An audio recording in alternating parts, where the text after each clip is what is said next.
Hello and welcome to the GP Smash podcast, your ultimate study buddy for the GP exams, with your host, Dr. Smash.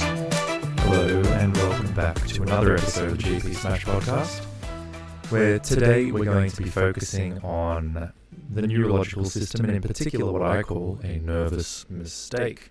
It's not so much that I was feeling nervous when I made this mistake, it's just that the mistake relates to a patient that came in with a neurological problem or a problem of the nervous system.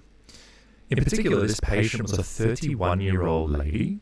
She was from a foreign country, somewhere in Europe. She's been living in Australia for the last 7 years.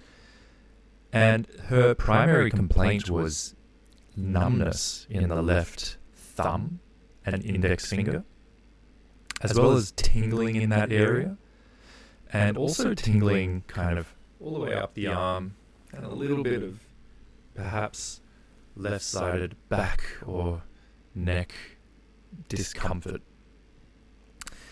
She also had a complaint that she'd had right-sided electric shock feelings going up her arm, but that had only happened on one occasion, and she wasn't quite convinced that it was really a problem. I was worried in this patient, first and foremost, about 3 different conditions. One was carpal tunnel syndrome. One was a compressive neuropathy in the cervical spine region, or cervical spine region. And one was perhaps multiple sclerosis. Multiple sclerosis being that which I was more concerned about, considering that she'd had multiple, nerves involved, both the left arm and the right arm. Now, my mistake with this patient was that I didn't adequately examine her. I don't think that it probably made a big difference, because in the end I sent her off for nerve conduction studies, which is probably what was needed anyway. But in terms of being a better doctor, this is an excellent opportunity to learn and grow. Nice byproduct of that is it'll also make me, and anyone here listening, more able to pass any GP examinations that come their way in the future. So I want to just discuss this case in some more depth, and learn a little bit more about each of those conditions and how my examination technique could have been a lot more comprehensive, and could have been better, and how we could have just improved. So without further ado, let's get into this. Let's talk about, to start with, carpal tunnel syndrome. So carpal tunnel syndrome is essentially also a compressive neuropathy. The nerve that is affected by compression is the median nerve. The median nerve you see here travels from the forearm into the hand, and then it branches out into various tributaries. I'm not sure if it's tributaries, I'm not sure if that's really the correct word, but it branches out into several branches that ultimately innervate the thumb, the index finger, the middle finger, and even part of the ring finger, just half of the ring finger. And this is on the palmar aspect of the hand. So this would be considered the median nerve distribution. Now, what happens with carpal tunnel syndrome is this ligament here, I think it's called the flexor retinaculum ligament, that basically helps to hold together some of these carpal bones. Kind of in conjunction with the carpal bones, produces what's known as a tunnel through which the median nerve, which is the yellow structure, that median nerve travels. Also, the tendons of the hand and their tendon sheaths also travel through this tunnel. By the way, if you're listening to the podcast, you could also be watching me live on twitch.tv.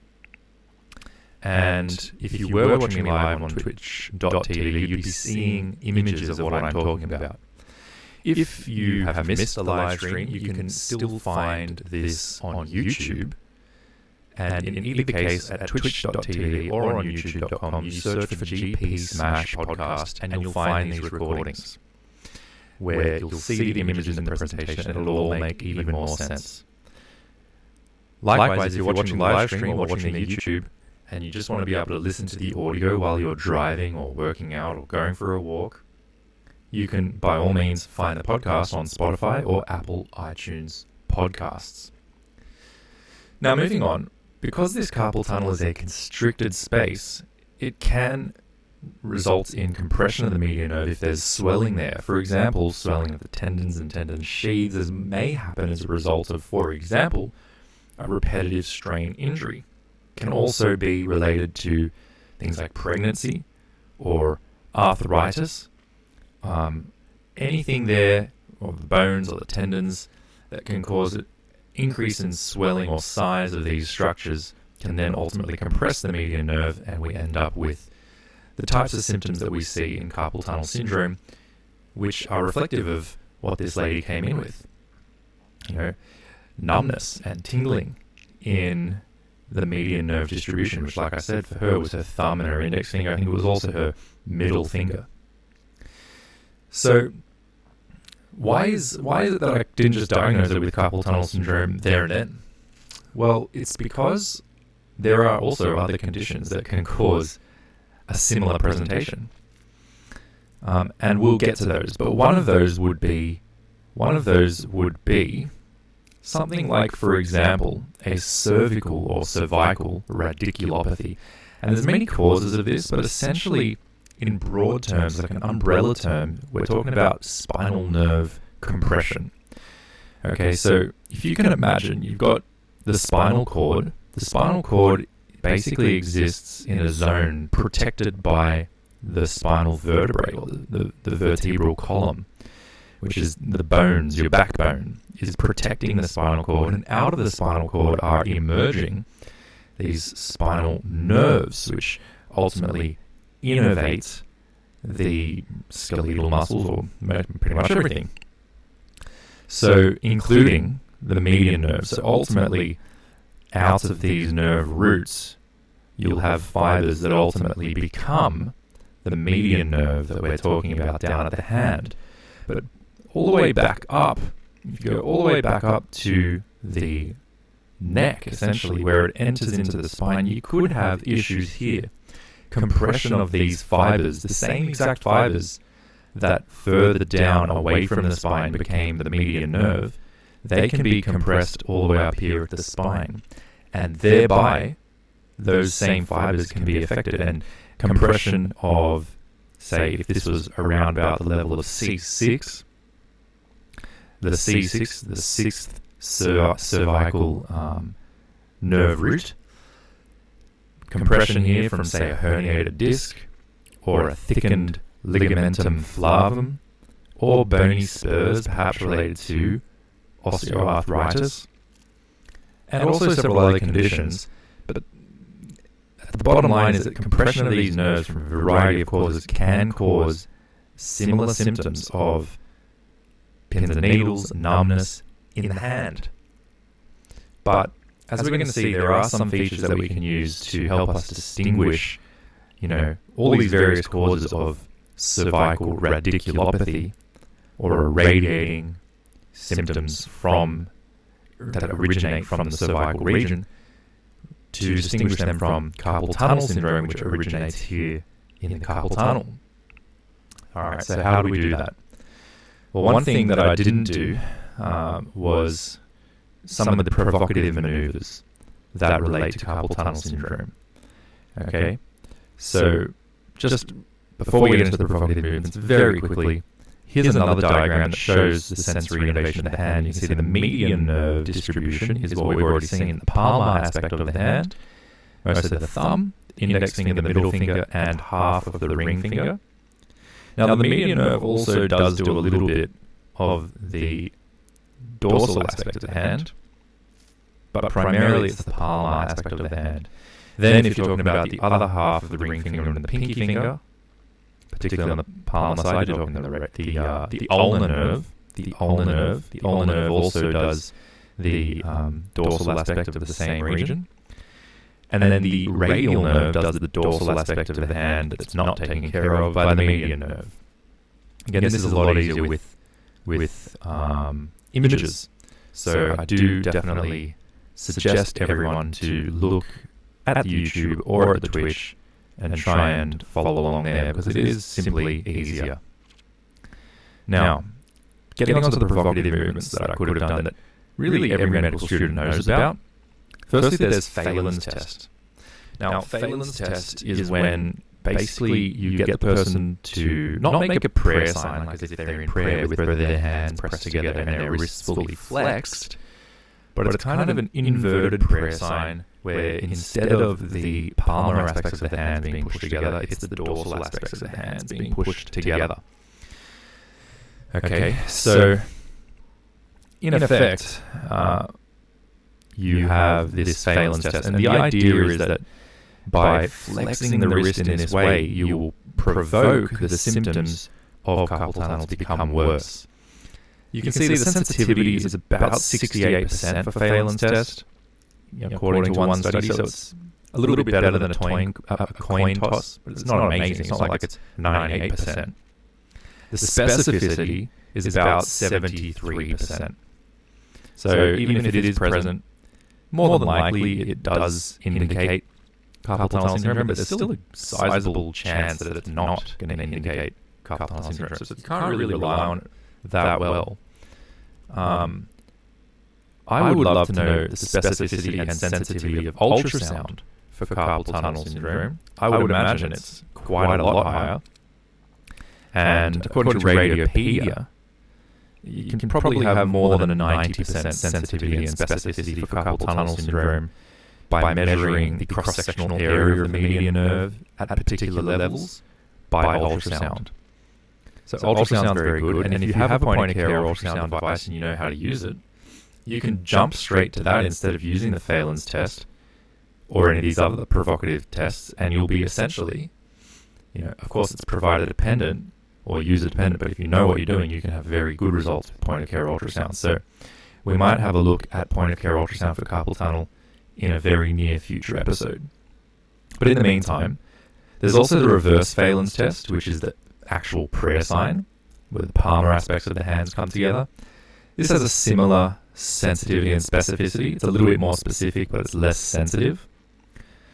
And again, it's something that I could have done. It's something that we should be doing as part of the clinical workup to just give us more information, because more information is often better than less. There's also the Tinel's test. Now, the Tinel's test is only 50% sensitive, so you got a coin toss there. You may or may not find it, but if you do, it's approaching 80% specific, so it's getting better.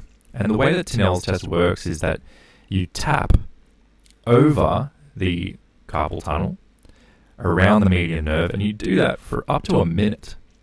And if the patient reports tingling or electric shocks along the median nerve distribution, then that is a positive test. Okay, so that's something you can do. There's also one other test called the Durkin's test, and it's probably better called the carpal compression test. The carpal compression test is exactly what it sounds like. It's where you literally use your thumbs to compress the median nerve, apply pressure to that region of the wrist for about 30 seconds, and see if they develop pain, paresthesia, or numbness in the median nerve distribution. Now, I'm surprised that it's only 64% sensitive, because I reckon if you were to compress people's wrists, or even your own wrist, I'm already feeling it here myself, right? You compress your own wrist at the carpal tunnel region, you're probably going to induce some kind of paresthesia. But again, these tests, they all have basically a similar-ish sensitivity and specificity, and they're helpful, but they're certainly not enough to diagnose. There is one test that's apparently 98.5% specific for carpal tunnel syndrome, and it's called the hand elevation test. Essentially, the way this works is that if patients raise their hands above their head using their own strength, and leave it for up to 2 minutes with the elbows and shoulder in loose flexion, okay, and this produces paresthesia or pain or numbness within 2 minutes, that is considered a positive test, and it's apparently 98.5% specific for carpal tunnel syndrome. It's also 75% sensitive, so most of the time it will pick up carpal tunnel syndrome, and when it does pick it up, most of the time it actually is carpal tunnel syndrome. So that is probably, of all the provocative tests, the best one to try. And so far what we've been talking about is how we could have delineated a bit more clearly that what we're actually testing for is carpal tunnel syndrome as opposed to a cervical radiculopathy or multiple sclerosis, or perhaps even other things. But those are the main things I was thinking about during this patient presentation and consultation. Let's take a quick break, and then we're going to come back. Now, we're just going to take a quick break on the podcast. The rest of us are going to basically continue on together. So if you're listening to the podcast, let's take a quick break and we'll be back shortly.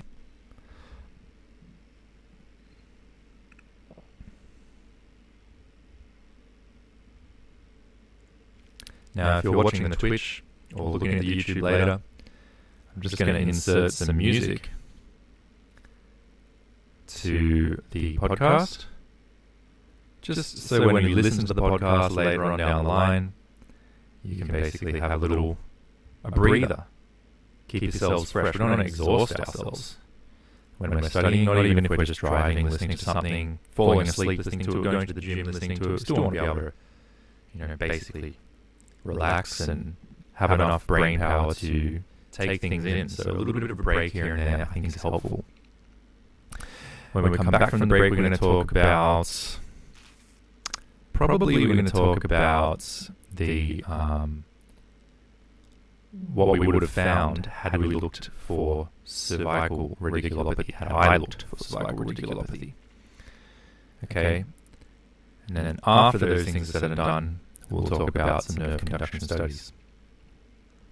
Alright, so let's do this. Let's come back from the break. Okay, welcome back from the break. We have been talking about this 31-year-old lady that came in with numbness and tingling in her left thumb and index finger, also a bit of a middle finger, but it also was radiating up towards her shoulder and even a bit of discomfort perhaps in her neck.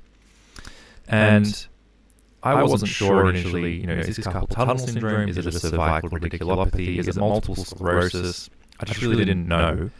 And whilst I did send her for nerve conduction studies, I didn't really do the very best job of clinically diagnosing her using clinical exam, which is also very difficult in the GP setting of 15-minute consults, but that is no excuse. It's no excuse. You should just find a way to do it, I suppose. Regardless, here we are now. We've already looked at the clinical exam findings that we might have been able to look for, should have been able to look for if we were wanting to hunt down the diagnosis of carpal tunnel syndrome. But what about if we were trying to hunt down the diagnosis of cervical radiculopathy? Now, one of the things that's distinctly different clinically between cervical radiculopathy, regardless of the cause, and carpal tunnel syndrome is perhaps the effect that these various conditions have on a person's deep tendon reflexes. So what I have here is actually a diagram, which I'm going to explain about how deep tendon reflexes work. In brief, it's an extremely complicated, topic, and I remember getting multiple lectures on this during my medical science days. But the very basics of it is that within the muscle and associated tendons of the muscle, there are specialized cells that sense stretch and the velocity of stretch and also tension. So when there is an input, for example, stretch, as what happens when you use a reflex hammer to put an abrupt tension or stretch upon a tendon, what happens is that those special sensors are activated and they send a message, they send a signal to the spinal cord through the dorsal column of the spinal cord.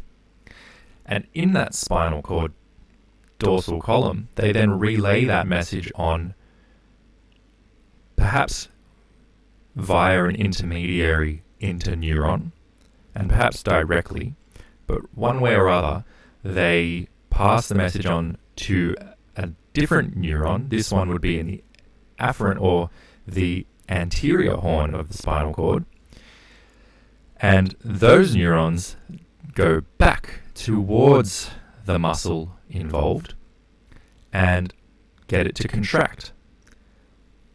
They also go towards antagonizing muscles and get them to relax, which basically helps the contracting muscle have less resistance to contract against, and therefore the reflex can happen quicker. So that's an extremely quick, revision of what happens here. But particularly of note, what I want you to take away from this, and what I sort of didn't fully appreciate, is the anatomical location of this reflex arc. Particularly if you're looking at, say, the biceps tendon reflex or the triceps reflex, even the brachioradialis reflex, none of these reflexes actually depend on the median nerve at the point where it is compressed in the carpal tunnel. So in carpal tunnel syndrome, you don't typically have any effect on the deep tendon reflexes in the arm. So I didn't actually, amazingly, check this lady's deep tendon reflexes in the arm, partially because I didn't feel comfortable with the technique of how to check reflexes. It's been that long. I never really did it much in the hospital. It's been a long time since medical school. I needed to review it, and we're going to review it again here. But I should have done so, and if I had done so, it might have given me some more information. Because, like I said, if the reflexes had been normal, it might be in keeping with carpal tunnel syndrome.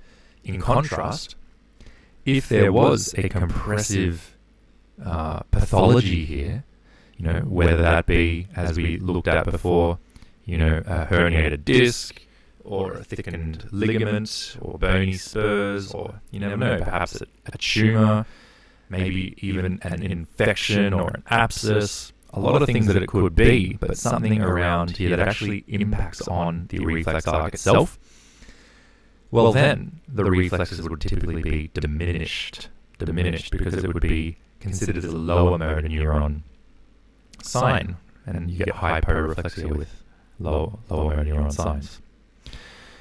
Now, with that said, we can move on to probably a little bit more information now about the deep tendon reflexes of the upper limb and how you test for them. Because, like I said, it's one thing to know that carpal tunnel syndrome doesn't affect the reflexes of the upper arm typically, whereas cervical radiculopathy does. But it's another thing to actually know how you test for these things. So again, let's have a look at some images here, and I'll try and explain it. The biceps reflex. Basically, the way that this should be done is you put a finger in the crease of the elbow, which is where the biceps tendon actually is. Then, what do you want to do? You tap on that finger, and that finger that you place there should probably be the thumb, and then with the rest of the fingers you curl them around the person's elbow, and you tap briskly on your thumb, and what should happen is that the forearm should flex. So there should be slight contraction of the elbow flexors. Okay, so it's a pretty simple technique. With brachioradialis, it's similar, but this time you put your finger here at this sort of radial aspect of the hand, a couple centimeters proximal from the carpal tunnel, and on the radial aspect of the hand, and you strike your finger again, looking for a slight contraction of the elbow flexors, and also perhaps slight wrist extension or radial deviation. Okay, so again, what you might see is some flexion and supination of the forearm as a result of striking your finger about a centimeter lateral to the radial artery. That's the brachioradialis tendon. With the triceps reflex, you want the person to actually dangle their arm up and out to the side, almost like they're a scarecrow, so that their elbow is at a 90-degree angle with their hands pointed toward the ground, and their shoulders and their, their humerus perpendicular or parallel to the ground. And then you want to support that for them, support the elbow crease, support them in that position. Identify the triceps tendon and strike it. And what you're looking for is contraction of the elbow extensor. Finally, there's the finger flexor, where you can, in fact, strike on the patient's fingers. Okay, so basically you get the patient to gently curl their fingers over your index finger, much as a bird curls its claws around the branch of a tree. Then raise your hand, with the patient's hand now being supported by the curled fingers. Tap briskly on your finger so that the force will transmit into the patient's curled fingers. And the response you're looking for is flexion of the patient's fingers. All right, now we know sort of how to do these upper limb reflexes. The next sort of question is, how do you interpret them? And in order to interpret them, you need to understand which cervical root they're coming from, as well as which cervical root dermatomes are affected. So, this is very important stuff to know. And again, another reason why I definitely encourage you to follow me on Twitch and, do this live study with me session, or watch on YouTube. I've got a chat. Is fat stored there too in the muscle, and would it have that negative effect? Are you still watching? Because I'm not sure exactly what you're talking about. If you could clarify your question, please, and I will try my best to answer it. Is fat there too in the muscle? Would it have negative effects? Sorry, I'm not too sure exactly what you meant by that, but clarify your question. I'll check the chat again momentarily. In the meantime, as I said, we're going to have a look at the dermatomes of the nerve roots and how these relate. So like I said, my patient, she came in, she had basically abnormal sensation in the median nerve distribution. And that essentially relates to the nerve roots in terms of dermatomes, C6 and C7. C6 and C7. So if we were suspecting that her symptoms might actually be due to a cervical radiculopathy, we would be expecting the pathology to be around the level of C6 or C7 of the spine. Okay, now first and foremost, where is C6 and C7 of the spine? Well, here is another diagram, which we can see. Here's the neck of a person, so we can look at the anatomical landmarks. The most prominent, I guess, cervical spine process is C7. And it's sort of towards what you would call the bottom of the neck, maybe slightly above the collarbone. That's C7. Now, up at the top of the neck, sort of the bottom of the jaw and chin, that's about in line with C3. So, the neck, as we think about it in layman's terms, between the jaw and the collarbone, you're looking really at about C3 to C7. All right? And you can palpate the most prominent process there as C7, and you can count upwards C6, C5, C4, and C3. But even if you can't feel them, as sometimes it's difficult to do, you can eyeball that around halfway up the neck is C5, okay, being between C3 and C7. So in this case, we're sort of anticipating there to be, based on the dermatomal pattern, we're expecting there to be a pathology around about C6 or C7. So one thing we could do is palpate that region of the neck and see if there is any pain. Now that is one thing that, to my credit, I did do. I did do that with this patient. I palpated around the C6, C7 region. She didn't have any particular pain there. Not any spinal pain, like central bony pain, nor any pain of the paraspinal muscles, nor any spasms of the paraspinal muscles when I was palpating them. But it's one thing to think about. The other thing that you need to know is where these reflexes we've been talking about, where they actually originate from and relate to. And in particular, it's the biceps reflex and the brachioradialis reflex. They originate from C5 and C6. Okay, C5 and C6. You've got the biceps reflex and the brachioradialis reflex. The triceps reflex relates to C6 and C7. And then the finger flexion reflex relates from anywhere from C6 to T1, I think that should be. Now, what that means is that potentially, if we're looking at pathology, we're expecting pathology around the level of C6 and C7, any or all of these reflexes could be affected. All right? So that's kind of how we can interpret what we're actually doing clinically. All right, now we're going to move on. We're going to move on to the next part of what else we might have expected to find had we been sort of suspecting a cervical radiculopathy. If we had been suspecting cervical radiculopathy, there is another test we could have done, and it's basically similar to the provocative tests of carpal tunnel syndrome. It is, in itself, it is a provocative test, but it's called the Sperling test. And the way it's done is you get the patient to extend the neck and flex laterally the neck towards the affected side. So in this case, she was having symptoms on her left-hand side. Extend the neck and laterally flex the neck toward the left-hand side. And then as the examiner standing behind her, you would put pressure axially, an axial load on the head, pushing downwards. And that would have the effect of essentially compressing the neural foramen through which the nerve would actually be exiting from the spinal cord and the vertebral column, and thereby exacerbating the symptoms. So that's another thing I could have done. So I definitely should have checked her reflexes, and I could have done a Sperling's test, and those things would have given me more information, particularly had I also been doing the Phelan's test, reverse Phelan's test, Tinel's tapping test, and the Durkin's test, or the carpal compression test. Had I done all those things as well as reflexes and the Sperling's test, I would have had a lot more information to go off in terms of deciding what was the ultimate cause of her symptoms. Was it carpal tunnel syndrome, or was it a cervical radiculopathy?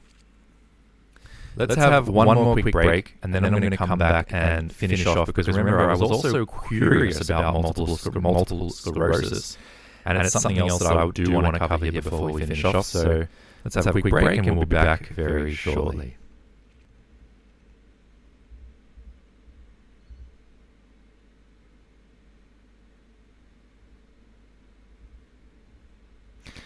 Alright, so if you happen to be watching in the chat on Twitch, please do let me know about it.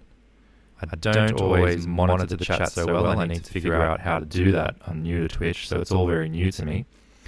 So I'm sorry that I didn't get to your question earlier, but I will certainly try to keep my eyes peeled on the chat in future so we can learn together. That's what this is all about. We really want to be studying together. Alright, so let's put a little bit of music here in the break, and we can get this to loop a couple of times, giving us enough time to have a little mental break, and then we can bring this volume back down, and we are ready to go again. One thing I need to do is make a bit more space on the track, so that I don't run out of time. But I also need to be very aware that I start work in a couple of minutes' time, and we'll have to actually be with patients very shortly. So probably I should keep it now to a very quick ending. Alright, so we're going to finish up here. There's no more questions in the chat for the moment. So let's talk nerve conduction studies for a brief moment. And then we'll finish up with multiple sclerosis and other potential upper neuron causes. Alright, let's go. And welcome back from that break. We are going to finish off here rather quickly, because as you know, I didn't do the best job of clinically examining this lady to determine whether she had carpal tunnel syndrome or cervical radiculopathy or something else. But what I did do was I called my supervisor for help, and my supervisor suggested nerve conduction studies. I had thought ultrasound would be a good idea, but she said no, nerve conduction studies would be better. Now this is exactly what nerve conduction studies are. It's where electrodes are placed on the patient's area of interest. In this case, it's going to be both of her arms bilaterally. And electrical impulses are basically put through the skin to stimulate the nerve, and then the response of the nerve is measured. And in so doing, the response of the nerve can be compared to normal values, and the pattern of weakness in one nerve or in multiple nerves can actually help to diagnose a variety of conditions. Certainly among those would include carpal tunnel syndrome and would also include cervical radiculopathy. So she is going to be getting nerve conduction studies, and that's a very good thing for her, because despite my inadequate clinical examination, she's going to end up with a diagnosis here. But there is another thing that, as I mentioned, I wasn't sure about, whether she possibly had multiple sclerosis. And the reason I thought she might have that was because she mentioned she also had right-sided electrical shock feelings going up the arm, at least on one occasion, although she wasn't completely convinced of it, and she wasn't sure if she was imagining it, so it's kind of hard to say, but it certainly raises the spectre of something like multiple sclerosis. So very briefly, how would I possibly have been able to look for multiple sclerosis clinically? Well, I did ask her, of course, on history, does she have any visual disturbances, because optic neuritis is a very common presenting complaint in young women like her to present with multiple sclerosis.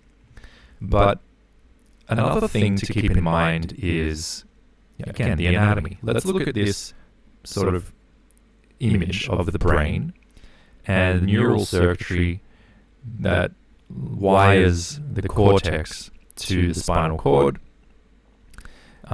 basically going down to spinal cord and then exiting out to the skeletal muscles. Now, we've already looked at basically distally at the hand, let's say, the median nerve, compression there, the carpal tunnel syndrome. We've already considered what could happen around about the level of the nerve root as well in a cervical radiculopathy. But what if the lesion was actually somewhere like this, or this, or this, somewhere in the spinal cord, or somewhere in the brain? Some of these pathologies might include a stroke. They might include, again, an infection. They might include multiple sclerosis, which can have lesions anywhere along this tract. What may we find then? Well, as you might imagine, the reflex arc, as we've already sort of been over, exists down at this level, the spinal cord, the dorsal horn and the anterior horn communicating with each other and the skeletal muscles without necessarily any input from the upper motor neurons, often the brain and spinal cord above it. But what you could have with upper motor neuron lesions, including in multiple sclerosis, ultimately is inhibition of some of the descending inhibitory tracts that would actually inhibit some of these reflexes. So what you can have is hyperreflexia. You can have clonus, increased tone, the upper motor neuron signs. Now, with multiple sclerosis, it depends on where the lesion is. So the lesion might cause something like hyperreflexia, but it also may not. It might not have any impact on the reflex arc. But it's something that, again, I could have checked for clonus, which I didn't do. I could have checked for tone in her arms, which I didn't do. So that's just a final thought. But unfortunately, I'm going to have to leave it here for today, because I'm already now running 4 minutes late for my first patient of the day. But it's good to know that, we've hopefully improved our knowledge a little bit of some of these neurological, issues, particularly carpal tunnel syndrome and cervical radiculopathies, and clinical examination related to both of those. So I hope this has been helpful for you. Again, join me live on twitch.tv/GP Smash podcast, or watch the recordings on YouTube so you can see all the visuals as well. Otherwise, enjoy on Spotify, enjoy on Apple Podcasts, keep studying, and join me again shortly as we'll go through some more very important topics. Have a great day, and we'll see you next time. Thank you, and bye-bye.